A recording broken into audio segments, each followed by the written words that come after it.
এক বিশাল সমুদ্র যাত্রায় সাগর তারা নামে এক জাহাজ রওনা দিল শত যাত্রী নিয়ে। আকাশ ছিল পরিষ্কার, সবাই আনন্দে গান গাইছিল। কিন্তু মাঝরাতে হঠাৎ ঝড় উঠল।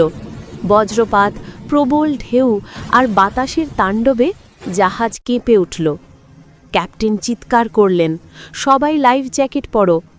জল ঢুকে পড়ল ইঞ্জিন ঘরে, আলো নিভে গেল। মানুষ চিৎকার করতে লাগল, কেউ প্রার্থনা করল, কেউ একে অপরকে আঁকড়ে ধরল।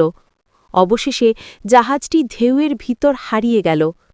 সকালে সূর্যের আলোয় দেখা গেল কিছু মানুষ ভাসছে ভাঙা কাঠের টুকরোয়। তারা বেঁচে গেল, কিন্তু সাগর তারা চিরতরে ডুবে গেল গভীর নীল সমুদ্রে, এক নীরব স্মৃতি হয়ে।